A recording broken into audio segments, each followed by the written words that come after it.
Good evening, ladies and gentlemen, and welcome to episode 10 of Soshing with Suntwe. Today we are having Brito Maseko with us.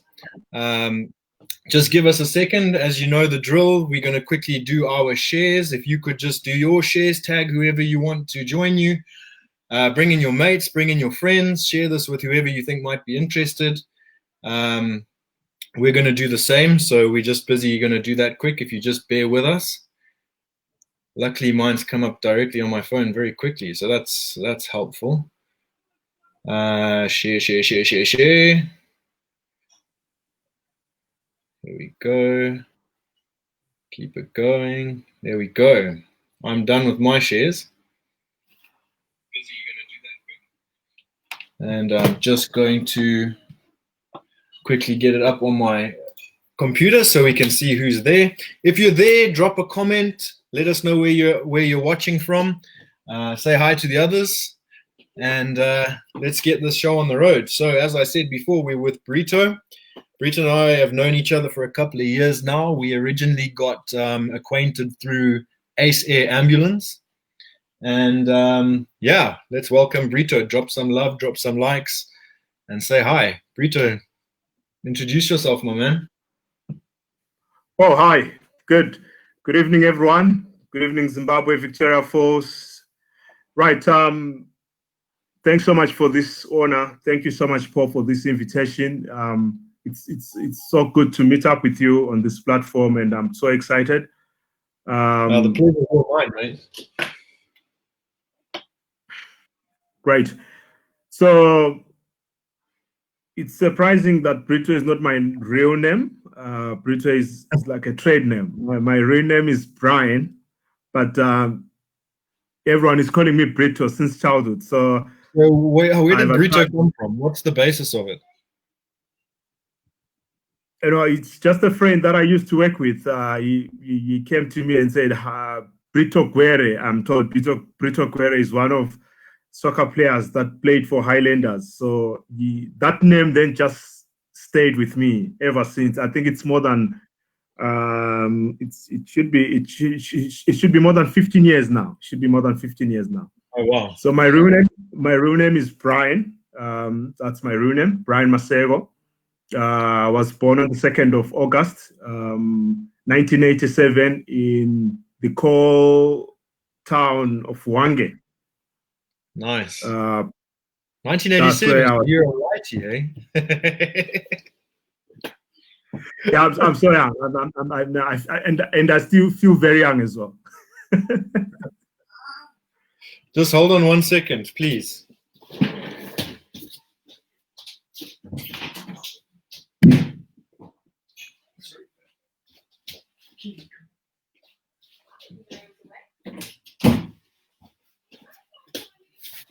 Sorry about that logistical error. No worries. Yeah. Okay. So Wange, and did you go to school in Wange, or when did you move to Vic Falls? No, so we moved to Vic Falls. I think it was 1991. I did my primary education right in Victoria Falls, Chinotimba Primary School. My father was a policeman back in the days. And then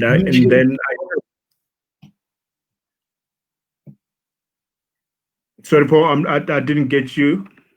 I said, and when did you start your journey with photography? 5 years back. That's where I felt I can be a photographer. That's where I felt the love of handling a camera and seeing different things when people model. So I would say 5 years, yeah. That's very interesting. We'll take a look at some of your photography a bit later, but I just want to go a bit more through your history. So you started off as a dispatcher with Mars Ambulance, is that right? Yes, I was an ambulance dispatcher, working in the call center. That's where this paramedic stream also started from. So I joined Mars in 2007, soon after leaving my high school. And was that in Vic Falls, or was that in Harare, or where were you based? That was Victoria Falls back in the day. That was Victoria Falls. Yeah. Oh, okay, cool. And I mean, is there much action in Vic Falls with that sort of thing? Not much, but the interesting thing were those coals that were coming surrounding Vic Falls, places like Wange National Park, and of course the tourism. Vic Falls being a tourism town, you would get calls from hotels and lodges. But generally, if I'm to compare it with Harare, where I've also worked, Vic Falls is quite a bit low when it comes to accidents and damage, of which I'm not saying we are on the low side of that, but I'm saying there's less traffic, there's less population. You wouldn't really say there's much of that. Yeah. At the same time, there'll be less incidents, but more interesting ones. More heavy ones. Paul, you've been with us in some of the calls. I'm sure you have seen how heavy the stuff is. Yeah. Yeah. Whereas in Harare, you're getting traffic incidents and heart attacks. In Vic Falls, you're getting crocodiles biting people's arms off and elephants scribbling on people. All those funny things. Yeah. Yeah, the crazy stuff. So, when you were working as a dispatcher at Mars, was there a program that you went on to become a paramedic, or how did you go further with it? So, I was just employed because of the interest. The best manager by then was called Stanley Carter, whom I still respect even today. He's the guy who called me and said, "Look, you seem to be interested in this thing, but I want you to start on the basic level, being a dispatcher." After about 2 years working, they then asked me if I'm very eager to do an introduction to paramedics course called ambulance technician. A lot of people call it AT. So that's where I trained. I think that was around 2009. Yeah. That's when I went for my training for an extensive 1 month. When I came back, yeah, that's where this whole journey started from. But I was trained in Harare. The course is actually mostly done in Harare. Yeah. Yeah, because that AT course was, I was considering doing it as well. I was being encouraged to do it by James, and I would have done it with you guys, obviously at ACE. It's a very interesting thing. Yeah, it gives you an appreciation in the ambulance and how to, the confidence of attending emergency calls. It's quite interesting. For you, I would also recommend it, Paul. I've seen you handling snakes, and we don't want you to be a candidate at the end of the day. I mean, that would be a great course for you. Yeah. Okay, so you ended up doing the AT, and then you did EMT as well. Is that right? Yeah. So initially, you're a paramedic and trainer, isn't it? Yeah. So the basic thing is you first do ambulance technicians, and then you practice for like 2 years, working in an ambulance, attending all emergency calls, being an all-rounder, also actively participating in things like training, like what we used to do together. You remember back then. Then if you are done, you then proceed to EMT. That's the intermediate level of paramedics. That gives you an access to go in depth. And it's a 3-month course, also done mostly in Harare. Yeah, that's what I did after that. Okay, cool. Yeah, so our history, just for everybody watching, is I've done a lot of work with ACE where it was a lot of training drills and simulations, and I filmed a lot of stuff. I can show you a couple of pictures here, actually, that are quite entertaining. You did much with it, yeah. So here's a picture where I was actually, we were doing high-angle drills with the zip lining guys. And here's a picture where I'm actually the dummy inside the basket. This is Mark Smythe over here, if I'm not mistaken. And I remember that day, everybody was complaining because I was a little bit overweight at that stage. And they were complaining, trying to carry me up a steep slope by the edge of the gorge. And apparently I have the heaviest left leg because no one wanted to hold the side of my left leg. And my excuse was that obviously I hang to the left, so that's why there was so much weight towards my left leg. I remember. I remember that. Good. Yeah. This was videos of this as well, because I did a lot of drone footage and a lot of video work to record all of this, and there was some really cool stuff involved there. That was we spent about 3 days. We did whitewater, we did high angle, and then we did a scenario which was an elephant attack. Elephant camp. Yeah, at elephant camp, an elephant attack scenario. So, which was your favorite part of that 3-day experience?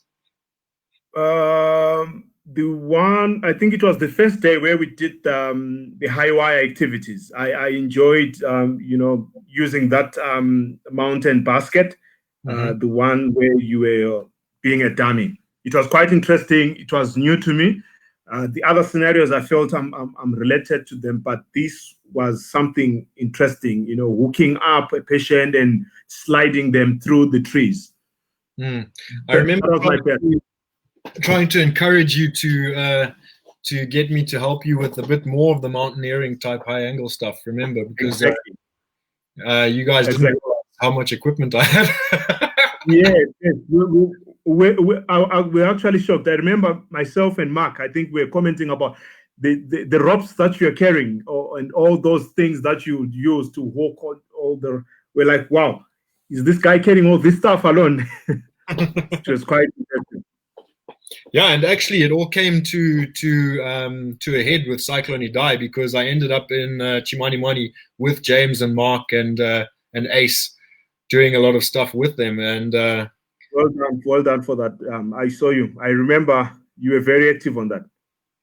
Yeah, it was an intense time. That it was quite crazy.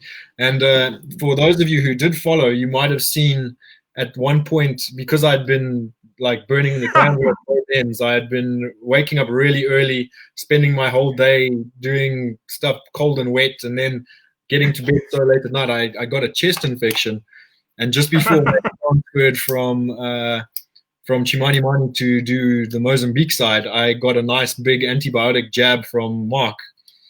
He gave me a nice a nice big injection. I saw the video. I remember seeing the video, Mark holding your arm, and I said to Mark, why didn't you give him a gin and tonic right there? And I was trying my best to look tough and not to be scared, but inside I was shitting my pants. But oh, yeah, man. You know how it is. Not like needles, but the way I get around it is to film it so that I have to act brave for the camera, and then I'm good. I'm quite sure Mark is watching, James is watching. The funny thing, myself and Mark, we are so afraid of those needles. You wouldn't see us getting jabbed like that. But it's good to jab people around. So do you have any tips since you I know James and Mark are very happy, or like they like, some people are trigger happy with a gun. Those guys are jab happy. They love any opportunity to stick a needle in someone. Because even the one night prior to going to Three Monkeys for dinner, when we were rolling around Pajero after this thing, I can't remember what was wrong with me. I think I broke something or I hurt something. And the first thing that they'll prescribe for you was a jab, I'm sure. Yeah, they just wanted to take me to the back of the ambulance and give me a jab. They were, but yeah, in a very good way, obviously. Do you have any tips for people that are afraid of needles, since you're in the field and you know this, you deal with this a lot? You just have to bring, the worst person in your life, and the best thing, when they're putting the needle, you clap them as well. The energy gets transferred to that person. That's the trick that I'll say. Just clap them as well. Yeah, but they say closing your eyes and holding a pillow, whatever. I don't know, but yeah.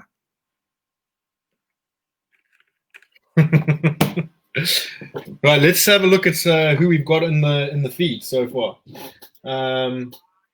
We've got Guguletu, we've got Nicola from UK, we've got Martin Steenkamp from Mount Pleasant and Harare. Nomalana Rube says, hi, Brian. We've got Vusa, obviously, the man. Vusa. We've got Tyler Wiggle, Shireen Ling Ibrahim, Tracy Moore from Canada.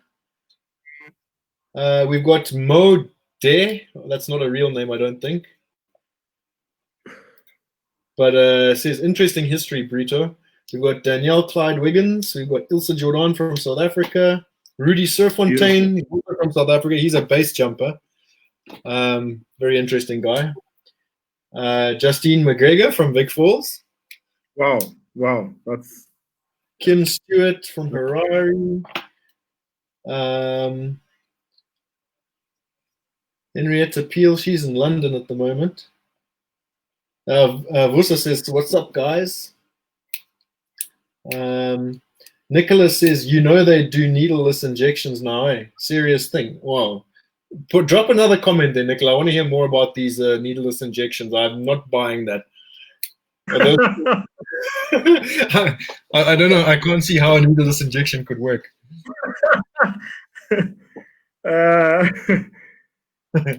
So on that, another thing, I've got another good picture here. For the sensitive viewers, please know this is not real. This is completely fake.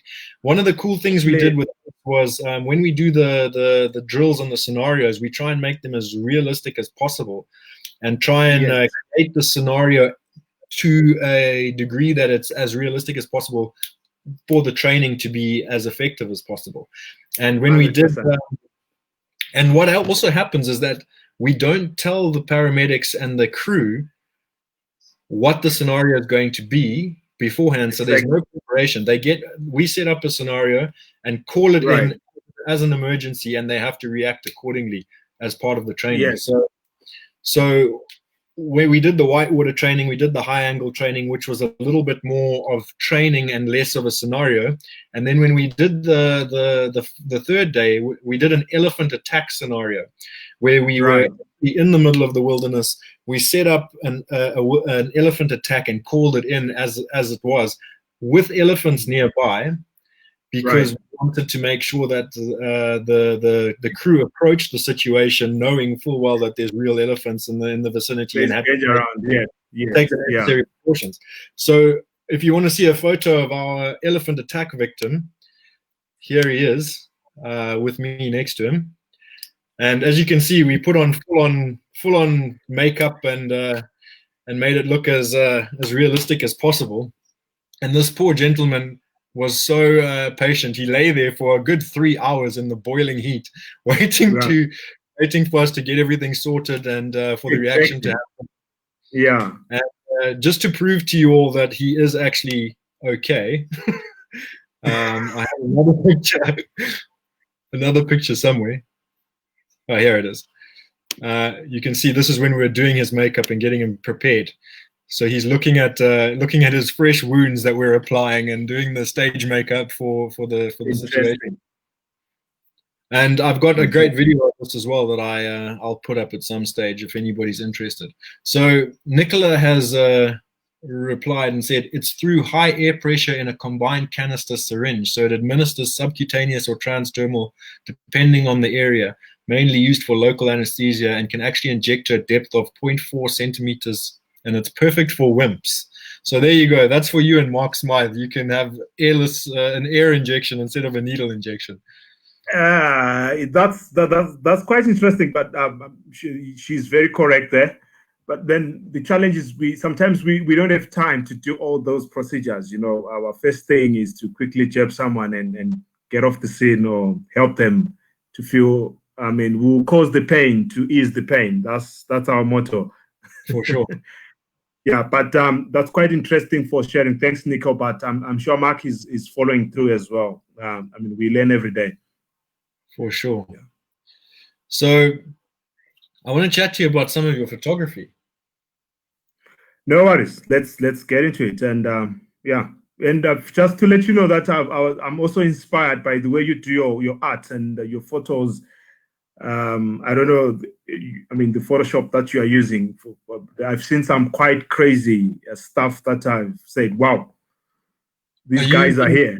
The fantasy art stuff, where it's composite pictures with like outer space type of stuff. It's quite interesting the way you combine the backgrounds and putting yourself in that whole picture. You can't even tell that things have been done behind the scenes. It's so real. It's very amazing. I like that. Oh, well, thanks. I like to think that I'm more of a photoshopographer because I'm a bit of a crappy photographer. So I try and I try and make my stuff look good after the photo's been taken. So whereas your photography is actually good. And so you just have to know that I'm so poor with Photoshop, so hence I stick to those natural pictures. I wish I could learn what you guys do. so I learned Photoshop out of necessity because I'm just such a crap photographer. Whereas you've actually got some talent here, so that makes a massive difference. So I'm going to start with my favorite picture that you've taken. Please. And from the day I first saw this picture, it's been one of my favorite, and it's a self-portrait. But maybe you can give us some insight into the depth of what you were thinking and what you were going for there. Give us the artist perspective. Wow. Okay. I can't remember the title, but I think the title of the picture here. Normally, when I get it, when we shoot pictures, we give them titles so that the concept is a bit enhanced. There's still a bit of controversy on this picture between myself and Mark. Mark Really? always say Mark is saying he's the one who got this picture finally, but I also say no, it was a self-portrait. I'm the one, so I'll still honor him for that. Since so Mark's claiming that this is his picture. I'm sure when he saw it lastly, that is such a cool picture. Then says, "I'm the one who took that picture, guys." Just to remind the world. But here we were playing. On the beach, and so I had to remove all my clothes just to let you know I was naked, and the seaweed, all those funny things. That's the seaweed that was around us. So we then put the seaweed. I remember Mark putting all the stuff in my head. Then we'll put the camera at a distance, and it would do like a self. Mode type of photography. And what was the inspiration here? We were trying to depict, the natural surrounding being used by our ancestors in the form of clothing. And yeah, I think it should be called Aborigines. I'm sure. I'm sure that's the title. Right. Yes. Do you remember that? Yes. And yeah. Is that in Mozambique? Yes, this was in Belanculos, in Mozambique. Yeah, I'd gone there with Mark and James, and yeah, that's where we're getting bored, and then we said let's do some conceptual pictures, and that's how we got that picture out. And amazingly, after that, it came out in a very artistic way, and a lot of people were so happy to see it. But the best part of the picture for myself is the eyes, the facial expression. I was serious, and I was looking straight into the lens. That's where I also get the message. It's quite communicating for me. Yeah, I like this picture. This is my favorite one. But let's take a look at some more. This one is also amazing. I really like this picture. Wow. This one is called schizophrenia. It's all about a mental disorder. I was trying to project the stresses that people go through in life. There's a lot of things that people go through that we don't know. Hence, the background is a bit. It's black, just to portray that mood, the dark mood, and the chain there represents lack of social interaction. You are having these challenges in life. Your mind is not straight. You are depressed. You are confused. Things are not going along, and there's no one again to approach you. You can't even reach out to people. So it's a dedication to mental health around the world. So I was trying to project something along those lines. It's also a personal reality in my life with my family, and especially on my mother's side. She had a lot of mental stresses, so I was trying to depict that by using this image. So, talking about your mom and that sort of thing, let's give the photos a bit of a break, and we'll go back to them. But no worries. I understand that you spent some time in India while your mom was ill. Yes, my mom was diagnosed with a brain tumor that was right on the brainstem. So we went to India for her to be treated. The main agenda there was to get on a chemotherapy and as well as radiation type of treatment. So families, friends, people around, they came through and they helped us to go through the whole process. So I stayed in India for about 10 months. Should be 9 to 10 months. It was 10, 9 to 10 months. That's a very long time. And besides, obviously, the negative aspect of your mom going through treatment and all the rest of it, what was your experience of India like? Did you like the country? Did you enjoy it? Were you?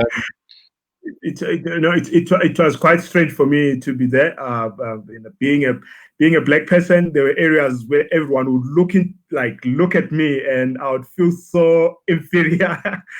There were days when I remember one time I went to this village and they were asking to touch my hair. Yeah. And tested this experience back in Africa when we were growing up as well. You would also see a white man and you would wish to touch their skin just to feel what's the difference, how are they.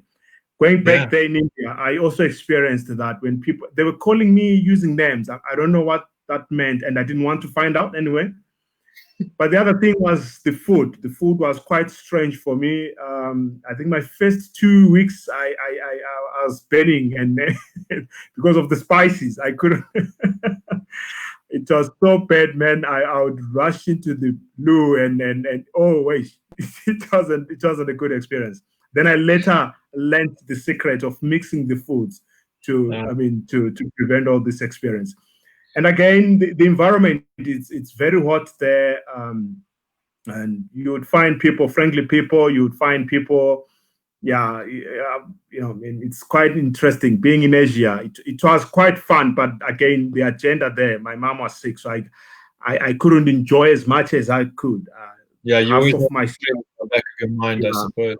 I had so many things to go through, and on that note, people were so helpful. I had friends, I had families supporting, people running through Facebook pages. We were trying to get finances and things were not coming up well. But look, such is life. Yeah, but on that note of people wanting to touch your hair and stuff, and you saying how it was like that when you saw white guys when you were little. When I was doing the rescue operations in Chimanimani, right, wherever I landed with a chopper, I got mobbed by kids. They were climbing. They were like fascinated because I at some of the villages I went to are very remote villages, and probably. You can say that, yes. It could even be the first time they've even seen a white guy. Interesting. It's typically what I went through back there in Asia. It's that's the exact experience. So I had to end up, stopping and I would allow everyone to come and touch the hair, and then they will speak in Hindi, and then a friend of mine would then interpret and say they feel like they can easily pull your hair out. It's a bit dry for them. So they think by brushing their hand on your hair, it can easily fall. And it was quite fun. And then we would easily interact from there. And that was the whole point. Yeah. So Wussa's saying, haha, touching your hair, and he finds that very funny. Then said, I don't know if that's a real name. Paul, if you only knew how my man Brito portrays photos, Shakespearean to the tune that most of his photos become so metaphorical. They always depict an inner meaning about the second picture. I knew it portrayed something around mental health and how it affects the subconscious of the individual. About the trauma acting scenarios, Brito and team, you always outdo yourselves. The detail will have the game ranger fainting. Fainting on sight of the graphic nature of it's that comment. It's quite interesting, Paul, to know that we would sometimes do a scenario like what you say to people. we try and make it real, and without even telling the other students in the class that we've just made a scene. And Mark is so good with that. I've learned that from Mark Smythe. And when you call the other students to attend to a scene, you just pretend one of your maintenance guys has been cut by a machine. Let's quickly go there by the maintenance side. When they get there, half of the class sometimes they cry. The blood, those wounds exposed, you'd see students failing to reach the victim. And you say, guys, come on. We need to get this done. Stop the bleeding, get the bandages. I've seen people struggling. Even after the person stands up, you tell them this was a mock drill. They still can't contemplate. It's so real. I agree. We've also enjoyed. At some point, as much as I would have set the scenario or Mark, I sometimes ask him, is this not real now?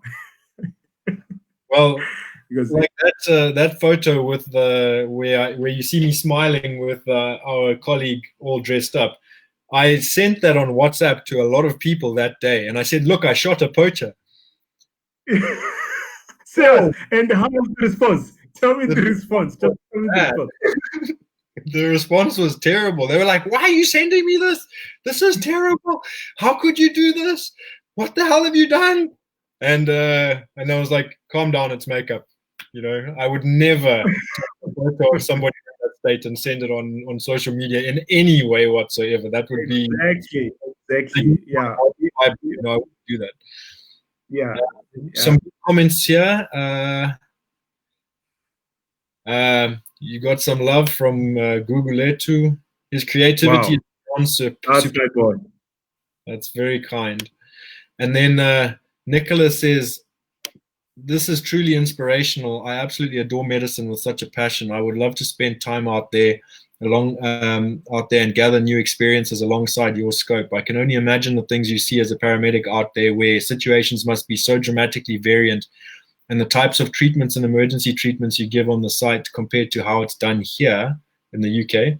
This is honestly interesting. I would love to hear more about your career experiences, Brito." And then this is Bulisani Mate. Interesting, Brito. I remember our crocodile bite scenario. We all ran away instead of helping. This was also a real scenario. Thanks, Bulisani, for coming through. It was Great Plains camp in Victoria Falls, the Mpalajana camp. So while they were landing, everyone was quite relaxed, and Mark went out again, and there was someone operating a boat by the Zambezi River. So he quickly dressed him and he did the thing. Then he came running into the class with his hands full of blood. And he says, "Brito, the guy has been eaten by a croc." And I'm standing there still talking. And then I just say, "Guys, quickly get out. Let's get our bandages." When they all got to the scene, I think 3, 4, 5 guys, including Bulisani himself, they begged off. They couldn't stay. This guy crying. It was so emotional. It was very emotional, man. Yeah. It's you got to have a special stomach to deal with that kind of thing. 100%. And I suppose, well, with the more you see it, the more you deal with it. I also got asked a lot how one of the common questions I got asked about the cyclone is, how do you deal with the traumatic side of it? And I would also ask you the same question. I mean, for me, it's quite different.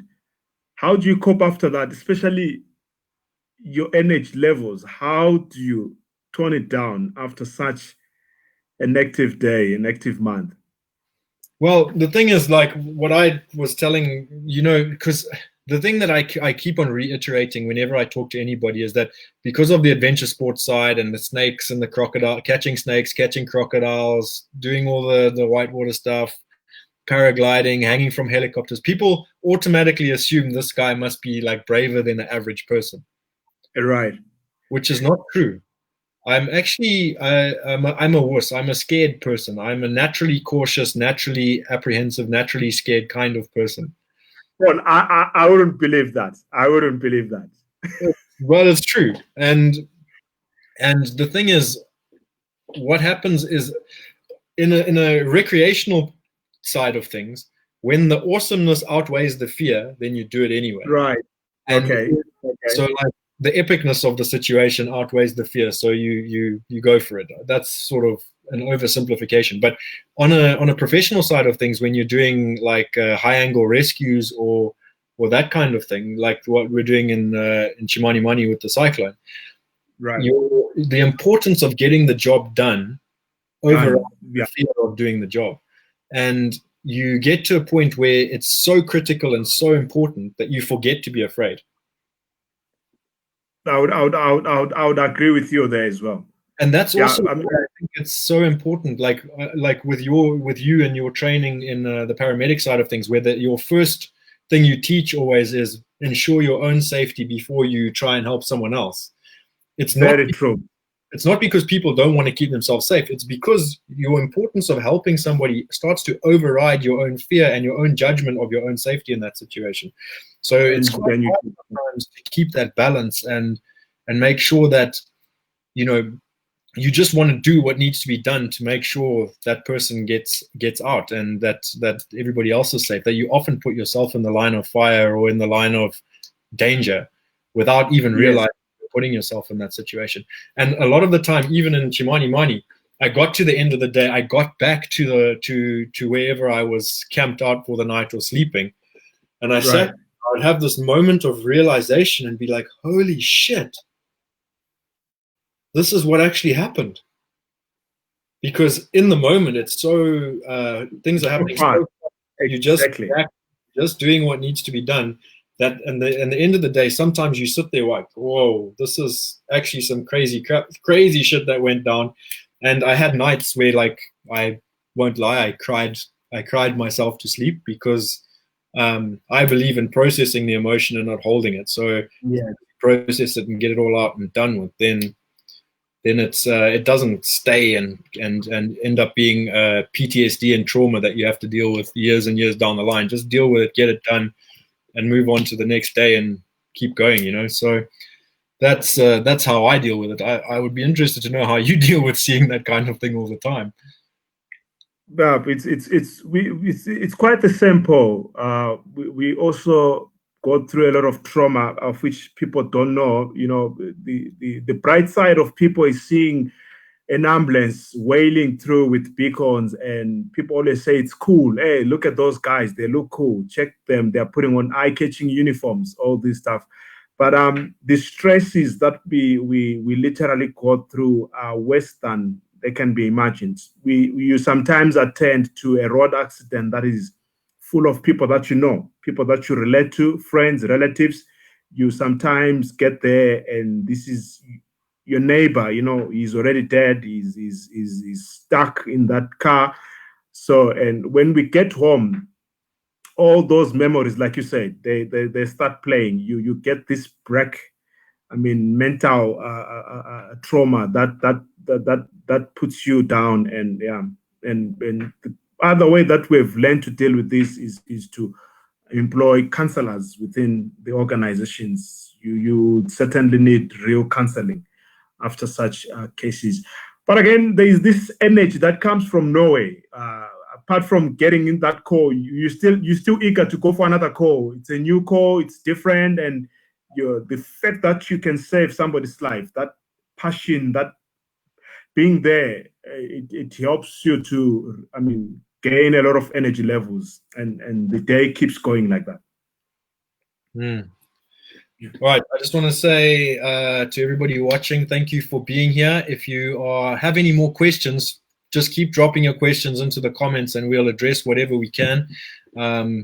Yeah, we are very happy to have your interaction and input. It's great to hear what you guys think in this situation. And if you hear anything and you've got your own perspective on it, chuck it in the comments as well, and we'll be happy to address it. And on that, we've just got a big comment from Said. I'm not sure how to say it.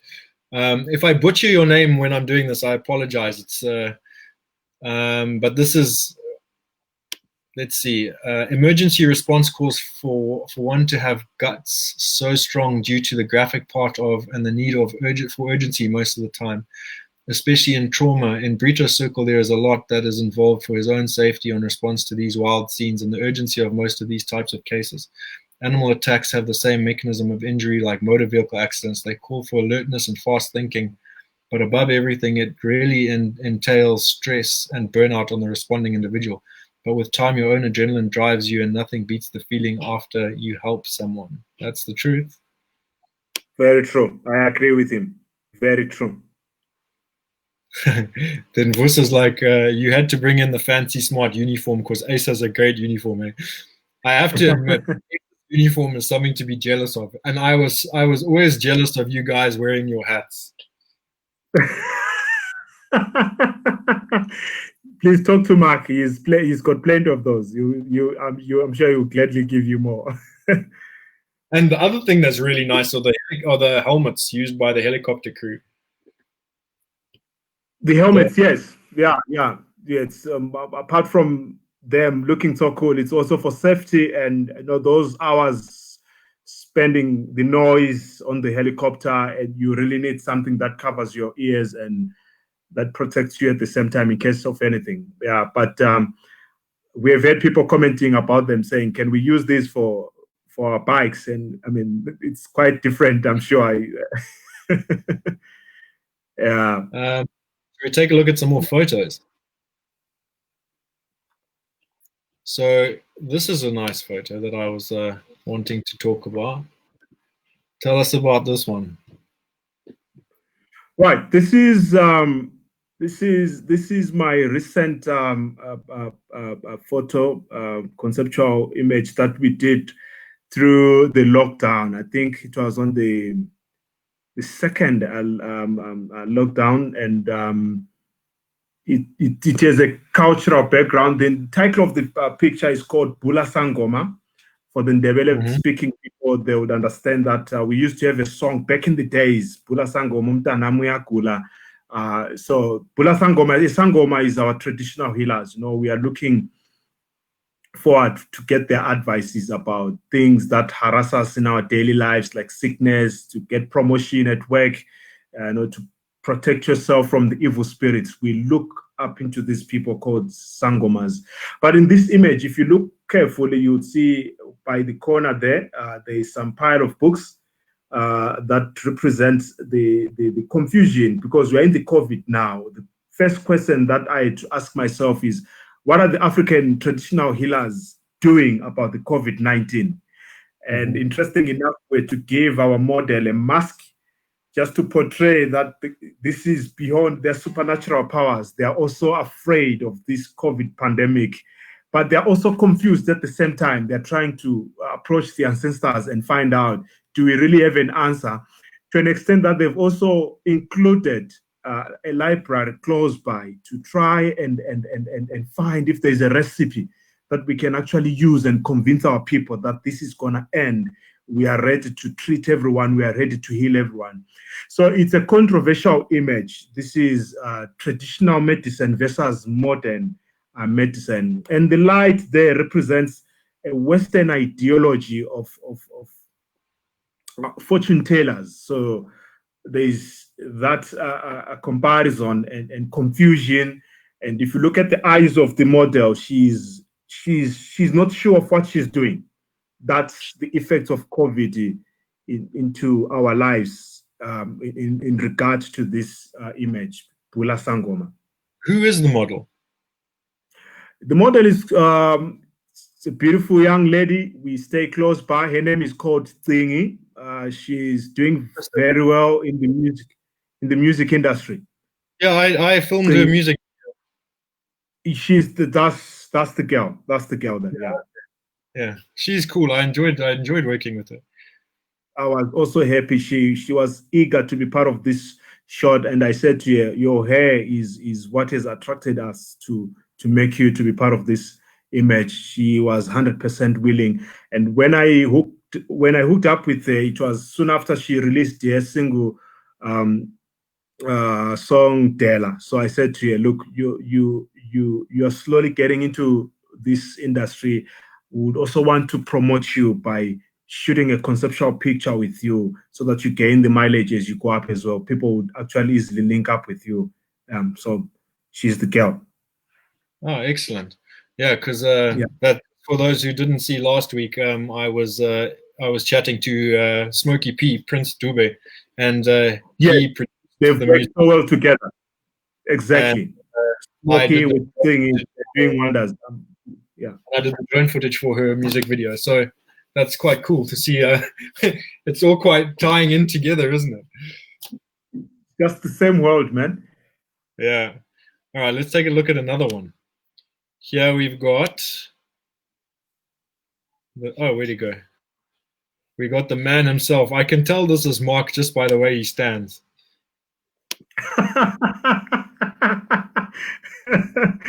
Very true. That's Mark there. I think he's one of the leading models in my conceptual pictures. And whenever I carry a camera, he runs behind me and says, Brito, please, let's do something. Let's do something. I'm enjoying this. The first few days when we started, I just fell in love with the way you would actually come through. And, he's such a cool guy. Whenever I tell him what to do, raise your hand, look up, look down, is very easy to follow, and he makes it quite interesting. So the image that we are seeing now is called Suffocation. We shot this in Mozambique again. I'm very controversial when it comes to pictures. I don't believe in pictures where we use makeup, where we shoot beautiful pictures. I have a different view when it comes to pictures. I want pictures that talk, pictures that make you wonder what is happening. So this is an image. Also, I was going against the rules of photography. Normally, they would say use the third law, whatever, in the books. But I went against, and I had to put my subject on the far corner as well, just to be creative and just to challenge the norms of the world. Again, covering his face was just to depict that he's not normal there. He's getting suffocated. Not only suffocation in terms of cutting air into the lungs, but this is it could be social suffocation. It could mean a lot depending on how you interpret it as well. Mm-hmm. I like that image. Yes, I like that image. Yeah. Then there's one here that is especially interesting to me because of the things I'm interested in. Maybe you could tell us about this one. Aha! Paul, you need to know the history behind here, but I hope James is watching. So, and Mark as well. We did this picture in Manapools. Okay. So what you see behind there, it's actually a white sheet, a white sheet bed. I don't know whether they call it a sheet bed or a bed sheet. Yeah. We took one from one of the tents, and the bosses were not happy. We had to, open it up, and then whilst we were doing a game drive, that's where we picked up that old skull of a crocodile. So when I saw the skull, my brains were twisting around. I said to Mark, we can get a picture out of that thing. And the simplest way is to think about it. And we spent the whole day trying to think how best we can get a pic. And then one morning we said, you know what, it's so simple. Let's do it this way. Mark, I want you to put your hand inside this croc's mouth.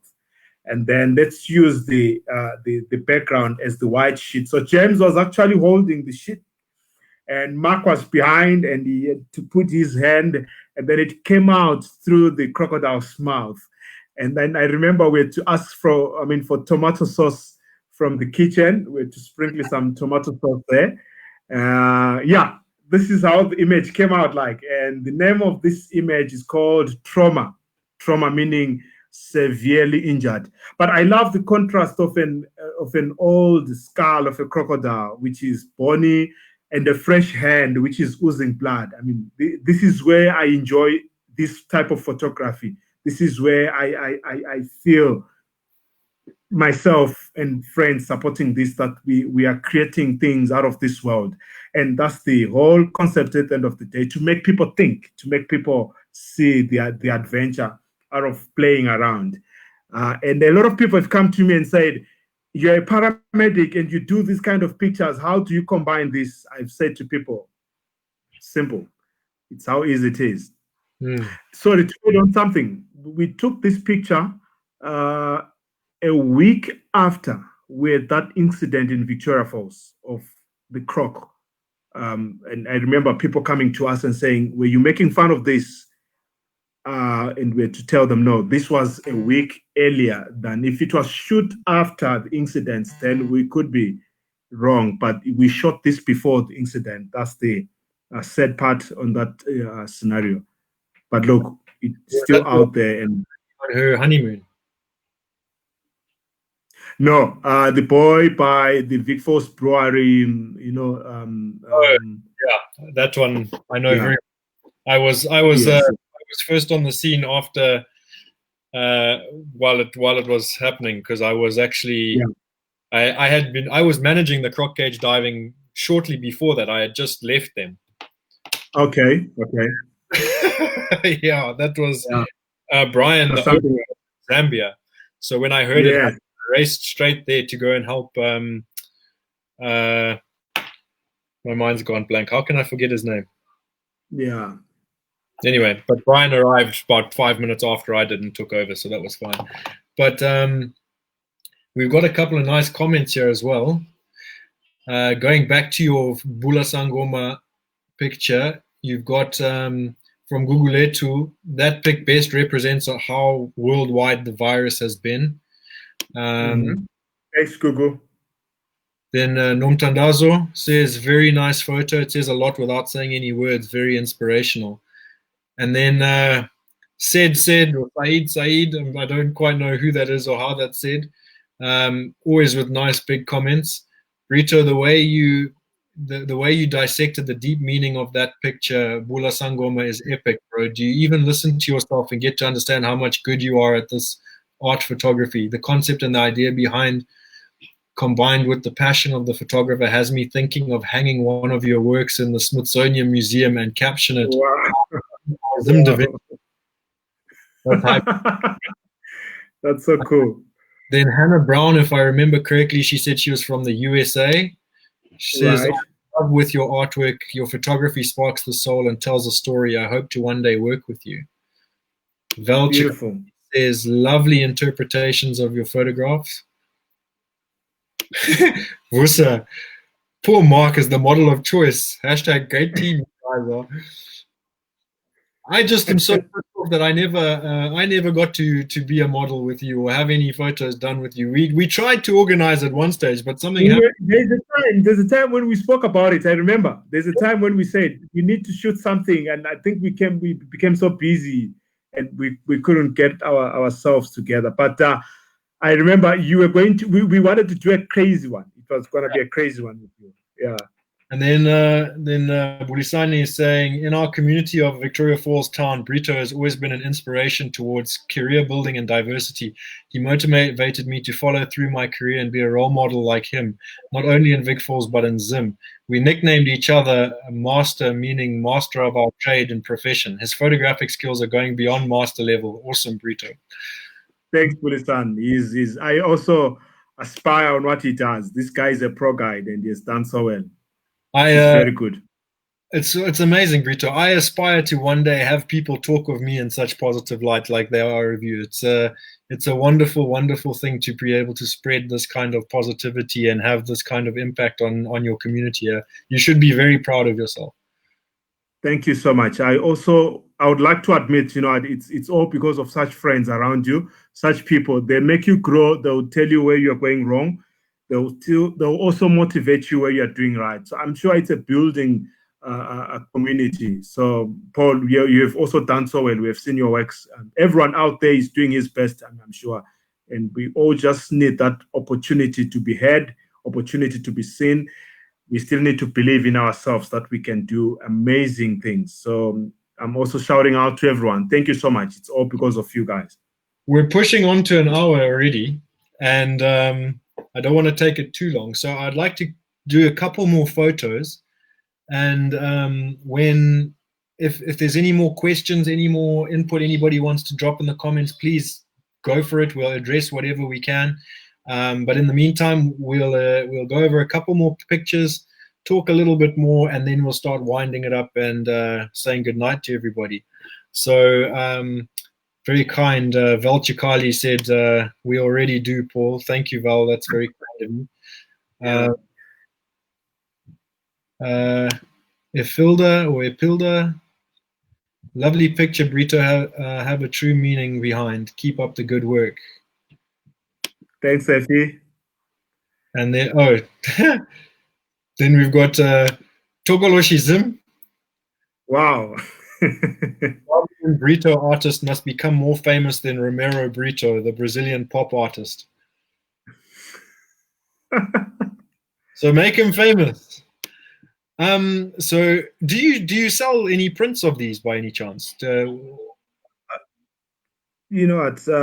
To be honest with you, Paul, I haven't been into the market of selling these pictures. I've had a lot of people coming to me and say, why don't you display them? Why don't you have like a museum or whatever, a gallery where you can post them? And it's been difficult for me in terms of the finances of printing this type of art. And so I've just said, look, whenever I'm going to be settled enough to try and print them, I'll still get that chance of printing them and putting them if people really want them. But it wasn't really an idea of myself to sell them. I've just enjoyed this type of an art to an extent that I'm still happy having them around my Facebook walls, Instagram walls. But surely I'll be happy in the future to see them hanging on the wall so that I can even touch them with my own hands. So on that note, if you want to, I can help you set up something, because I can sell them through my Facebook shop, and we'll work out how to do something. But we'll discuss that afterwards on the logistics on how we can. No problem. I'll be happy. I'll be happy, Paul. I'll be very happy with that. Cool. Then another comment we've got here is from Sisa. And Sisa was guest about just before Prince, 2 weeks. 2 weeks ago. Yeah, she was 2 weeks back, yeah. So says, Brito, my love for photography took a different twist when I met you, and those few minutes you took to explain aperture exposure in your eye of a camera open and closed led me to greatly appreciate my DSLR. All thanks to you, selfless and ever looking to assist. My prayer is that you remain humble and watch your talent take you to the ends of the earth and beyond. Much love, my brother. Wow. That's a beautiful comment. Yeah, thank you, Sister Mambo. Sisa's going to make me cry. Val Chikali says you need to publish a book. So I'm guessing that's a coffee table type book with your photos in it. Again, that's something we can chat about at another stage. Yeah. Said, with Paul and his adrenaline rush type of activities, Brito, you ought to do one crazy photography with him. 10 bungee jumps before you take a perfect shot. Very true, Paul. Saying so that I owe you. Yeah. Nomalanga says it's time for an exhibition. Yeah, that would be good, I reckon. Perfect. And said one day I will get a chance to graduate from being Brito's EMS student to photography model. And Vusa again, synergies. I like where this is going. You need to make money from your passion, Brito. You are that good, bro. Thank you, Vusa. Thank you. So another great photo. This one is exactly as you described, where it's a raw picture that tells a million stories. I love this photo. Tell us about it. Wow. First, I would like to thank the model there. That's my sister there, Vicky. She was so keen when I told her about the passion of taking these weird type of pictures. She came out and said, Brito, we are taking that too. I enjoyed that picture on the fact that there is that flame and her face is behind the flame. But basically, this was a dedication to the coronavirus again. The lockdowns have been so long to us that we felt we are not doing anything. So I said, let's just do a behind the scenes type of a picture or something in the backyard. So she's representing a female doctor, a gender role in the African context that our women, as much as they would be working professional jobs, they still assume the roles as soon as they get home. So she's a frontline a doctor working very hard when this pandemic came through. You know, it was so busy in the hospital. But when she gets home, she's forced again to cook for the family. She's forced to cook for the husband. She's baking the fire. Carrying the stethoscope means she's on standby anytime she can be called.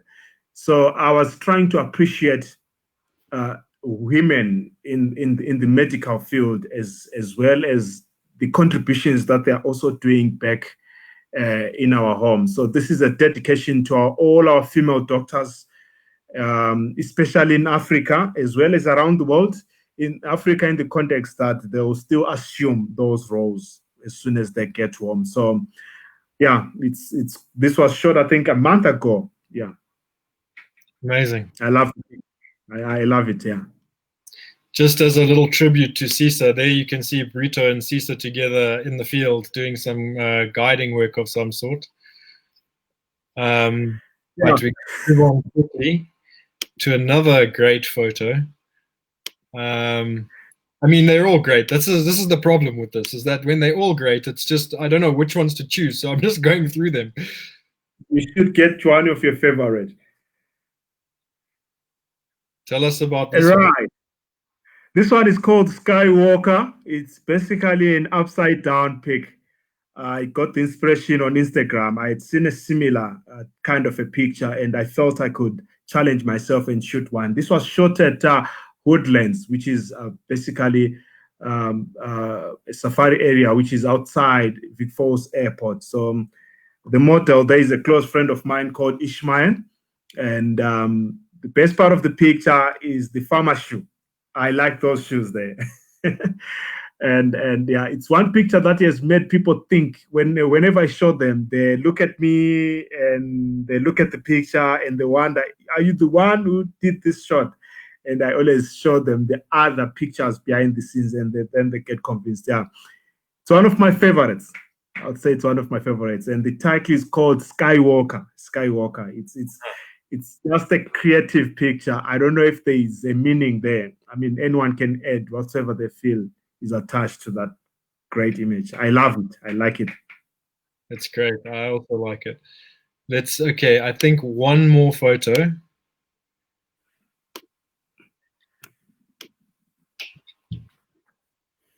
Sure. Tell everybody who's watching, this is the last photo I'm going to show. So drop a comment and let us know which one you liked the most. Is your favorite photo, and give us a reason why if you like to. But yeah, this is the last photo. Go for it, Brito. So this one was shot in Simwenge. Simwenge is a fishing camp that is owned by Housesteads. It's right at the Deka by the Zambezi River. So when we're setting up the camp, myself, James, Mark, and friends, we went down for fishing, and then there was this old man by a lonely island, you know, and he was fishing on himself. He's an old Madala. Then James says, guys, why don't we just do a sundowner and let's meet that old Madala? His name is called Jairus. So we went to the island, and then when we got there, we took out our cooler boxes where our drinks were. And Mark quickly grabbed the Sprite, and he gave that Sprite to him. And he was so humbled. You know, I saw this old man thanking, and by when he opened the can, the first sip that he took, I had my phone with me. I just saw a picture right there, and I quickly snapped that picture when he was, taking that sip. And I later on realized this is quite a good picture, and that title from Sprite, Obey Your Test. I think that's the title of that picture. It went straight into my mind, and we tagged it. And what got me thinking more is, you can see the skin texture, and you can see, I mean, the throat, everything, receiving that cool drink. I knew this was a blessing for him. He could have been, I mean, thirsty for quite some time. He's trying to catch fish, and there we are giving him something sweet, something refreshing, and that's how the picture came from.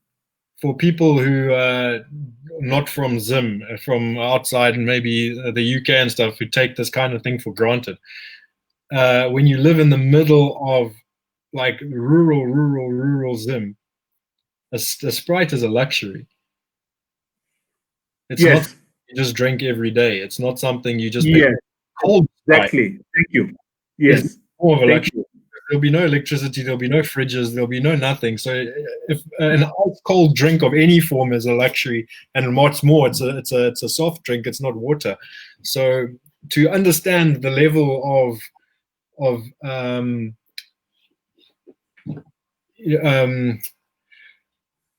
what is the word I'm looking for? The level of novelty that to have a Sprite for this guy must have been, and the level of appreciation that he would have shown as a result. You can't understand it unless you've come from that area or seen or been in that sort of environment. Exactly, yeah. Husa actually says this one is very emotional. Somehow I don't know why, but it is. But I feel it too. I understand exactly what you mean. Yeah, it is emotional. It's very emotional. And to Vusa, I know Vusa is with us here. Vusa, this was shot on an iPhone. Vusa is always against me using my phone to take pictures. So this was shot on an iPhone, just to remind Vusa. Val Chikali says her favorite is the Lady Sangoma with the world and books in the skull with the hand and the suffocation. And now this one with the poor man. So she likes all your photos, basically. Thank you both for a great live. So inspiring, Brito. You awesome. Keep at it. That's great. Thank you, Samu. Mo Day. My favorite one is the female doctor coming back home from work and going straight to preparing meals for the family, still clothed in work uniform.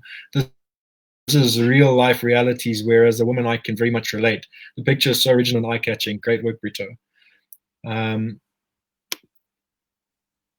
Nomalanga, I love the skull with the hand. It's definitely time to turn your passion into dollars.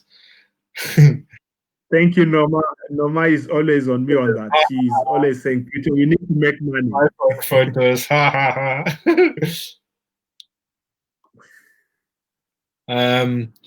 Right, so last photo is what I'm going to leave everybody with. And the reason I'm going to do that is because this photo is a pure depiction of how I know Brito and how he exudes positivity, energy, and just light into the world. And here you can see him with a new life in his hands, with that smile that I've experienced many, many, many times. No ways, Paul. You don't need to put that picture. Where's Mark? Mark should see this. Hey, man, you got me there. You got me there. Really, you got me there. Interesting. So with that in mind, Brito, is there any specific impact or message that you want to leave with the world? One day when you're no longer here, how do you want to be remembered? And what lasting impression would you like to leave on others that encounter you in life? Truly, my message, Paul, to everyone is the brain is very creative. The brain can achieve a lot of things. Those silly things that you think sometimes, as long as it's moral, as long as it is something that is accepted, you can still come out and be the best using that. What I'm simply saying here is the talent that we have, the passions that we have around us, they make us grow and they make us live the life to the fullest. Again, let's not forget our friends, our families. I am where I am today because of so many people in my career. From paramedics, I won't forget people like Tobela Sifelani, Elias Nekatambe, Stanley Nkata, Letubuhle Moyo. There are so many friends that have met me to be who I am today. Mark Smythe, James Housted. Photography, I've met a lot of friends. I'm now getting interested in guiding. There are so many guides around me. So you just have to live with positive people around you. And let's not forget, again, our weaknesses. You don't need to run away from your weaknesses, but build on them. I would also want to say, when I'm gone, people should remember that the last thing that they should remember about me is I'm just this guy who is crazy when it comes to pictures. As much as people think I'm professional, I'm not. Sometimes I feel I'm playful and I feel I'm not really serious. So you can actually get a lot of my other side of my character through my pictures. So let's live life simple. Let's enjoy it as it comes without stressing ourselves. This would be my typical message to everyone. And remember to cherish relationships. Yeah, relationships are very, very important. Hook up with people, live around people, stay with people, connect with people, love people, stay with people, be around people. To add to that, the old saying, if you want to go fast, go alone. If you want to go far, go together. With people, true. That's very true. I agree with that. Something that Wulisani said here is something, he said, be a master of your trade, are the words I'll remember. And what the one person that I really look up to in life often says, be so good that they can't ignore you. That's beautiful. Wise words. Said is saying, Paul, I'm waiting to be a part of some Bear Grylls type of survival course from here. I've taught survival courses for 7 years in Vic Falls. Where were you?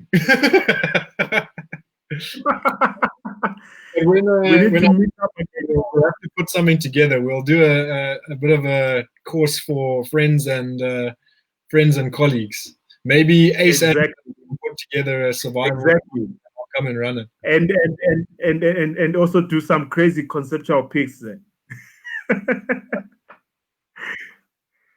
And Vusa saying, use things and love people because the opposite won't work. That's the truth right there. Yes.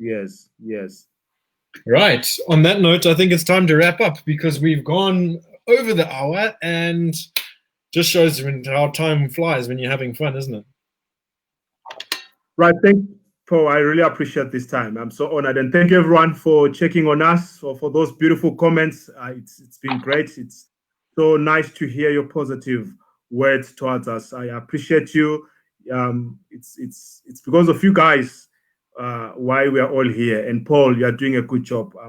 I know Vic Falls will never be the same for what you are doing. Well done and keep it up. We really appreciate what you have done here. Thanks, buddy. And it's been a pleasure. And thank you for taking the time. Check Vusa.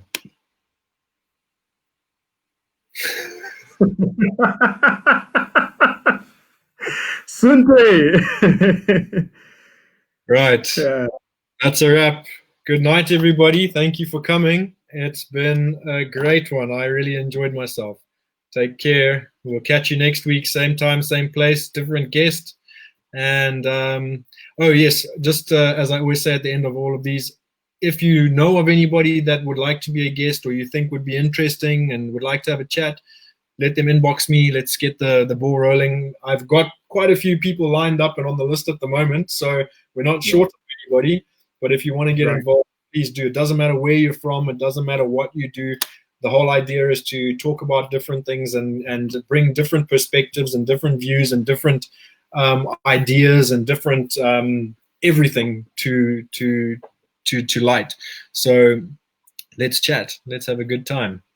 Perfect. Good night, everybody. Good night, everyone. Thank you. Thanks, Paul.